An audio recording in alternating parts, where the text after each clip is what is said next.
बिहार में सियासी पारा चढ़ चुका है, चुनाव नजदीक है और हर दल अपने अपने मोर्चे खोल रहे हैं। कहीं गठबंधन की गोटियां बिछ रही है तो कहीं चेहरे तय नहीं हो पा रहे।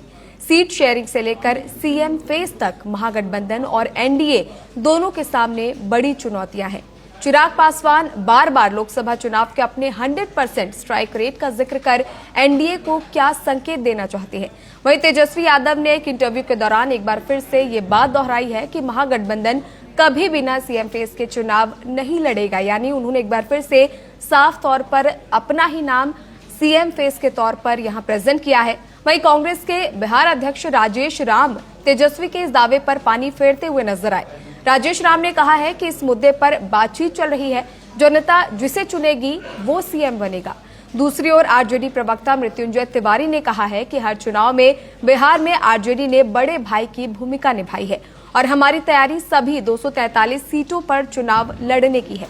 आज हुंकार में एनडीए और महागठबंधन में मची इसी उथल पुथल पर चर्चा करेंगे, लेकिन आगे बढ़ने से पहले आरजेडी प्रवक्ता मृत्युंजय तिवारी और कांग्रेस बिहार अध्यक्ष राजेश राम ने क्या कुछ कहा है वो सुनिए। देखिए, राष्ट्रीय जनता दल 243 बिहार विधानसभा के सीटों पर अपनी तैयारी मजबूती से कर रही है और कर चुकी है। अब जब सीट बंटवारे का अंतिम रूप से फैसला हो जाएगा, जो हमारे सहयोगी दलों को सीट जाएगा, हम उनको वहां मजबूती से मदद कर पाएंगे जब हमारी तैयारी रहेगी। तो राष्ट्रीय जनता दल सबसे बड़ी ताकत है बिहार में। तेजस्वी यादव जी पूरे देश में बिहार में विपक्ष के सबसे बड़े ओजस्वी प्रतिभा के नेता हैं, जिस पर जनता का भरोसा और विश्वास है। अभी अधिकार यात्रा में तेजस्वी यादव जी के जनता किस तरह उमड़ रही है, जनता का अपार समर्थन मिल रहा है। तेजस्वी यादव जी ने काम करके दिखाया है, जनता के दिलों पर राज कर रहे हैं।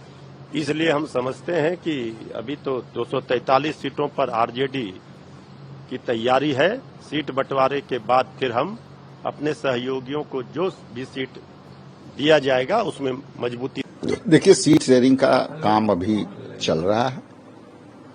हम लोग जो है भारतीय राष्ट्रीय कांग्रेस पार्टी का जो प्रक्रिया है, वो प्रक्रिया को बिना कोई भी निर्णय नहीं होता है। सीट शेयरिंग एक पार्टनर के साथ करना है, जो हम लोग कई मुद्दों पर आगे बढ़ चुके हैं। तो इसमें कोई अलग से तो कुछ है नहीं। ज्यादा से ज्यादा जो पॉइंट्स थे हम लोग उसको रिजॉल्व किए। और गठबंधन के विषय पर आप हो सकता है सवाल करें, लेकिन गठबंधन को लेकर के कोई चर्चा अंदर नहीं थी। हमारा एकमात्र कांग्रेस पार्टी के नेतृत्व को स्क्रीनिंग कर करके जो पैनल बनेगा उस पर चर्चा थी। अब वो क्या बोलते हैं उस सवाल का मैं क्या ही उत्तर दूं। लेकिन जब हमसे आप पूछ रहे हैं तो मुद्दा आज स्क्रीनिंग कमेटी का था। स्क्रीनिंग कमेटी में हम फुल प्रूफ कैसे तैयारी करें उसकी थी। जो मुद्दा के आप सवाल कर रहे हैं वो मुद्दा पर कोई चर्चा नहीं हुई है और वो मुद्दा अपने आप में बहुत सोच समझ के लेने वाला मुद्दा है और ये इंडिया गठबंधन के अंदर की मुद्दा है। इस पर अलग से और आज हुंकार में इसी पर विस्तार से चर्चा करेंगे, लेकिन हुंकार की शुरुआत करेंगे बड़े सवालों के साथ।